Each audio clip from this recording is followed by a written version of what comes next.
Well, Canadian home sales dipped in April 2024 when compared to March, even as the number of properties listed rose.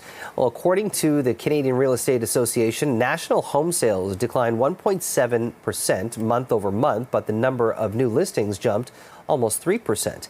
The association says the spring market is now officially underway and it's offering the most balanced conditions since before the pandemic. The actual national average home price was just over $703,000 last month, a nearly 2% drop year over year. And joining us live now with more on the report is Karen Ulevsky, Chief Operating Officer at Royal LePage. We appreciate your time. Thanks for joining us, Karen. What do you make of these numbers and overall, and where do you see the market heading as we head into the spring and summer months? What these numbers are telling us are two things. One, that we're still not seeing a normal spring market that we might have experienced pre-COVID. There are some buyers still sitting on the sidelines. We're seeing sales volumes that are lower than we might typically see in the spring, although higher than we saw last spring. The second thing it's telling us is that from a pricing perspective, we're sort of trending that same line that we saw last year through the winter and the spring. So prices have gone up over that time period, but they're just sort of sitting stabilized, waiting to see what's going to happen with interest rates.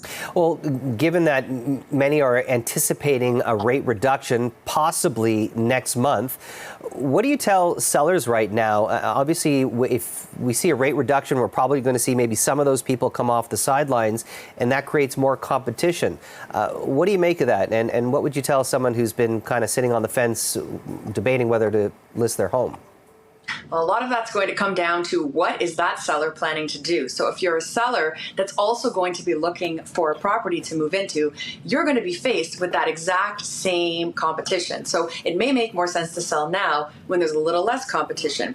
If you're cashing out, perhaps prices will be a bit higher as we move towards the end of the year, and you might want to capitalize on that. Our advice is always to work with a real estate professional who can provide that guidance based on your own fact scenario.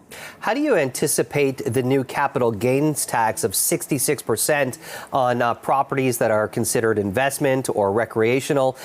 Do you anticipate that a lot of those owners might exit the market or unload those properties to avoid getting hit with such a significant capital gains tax? If you were already considering selling your property in 2024, it might make sense to attempt to exit earlier since that tax is like coming into play this summer. Now, if you weren't and you're in a holding scenario, there'd be no reason to exit the market now. Lots of things can happen. We've seen the capital gains tax go up and down in this country over time. So there wouldn't be a reason to sell now and realize that gain unless you actually wanted to dispose of the property. So I don't think we'll see that. I think we'll see people continuing on, enjoying their recreational properties, holding their investment properties, unless, again, they were attempting to exit already. That might speed up their plans and try to get it done in the first half of the year.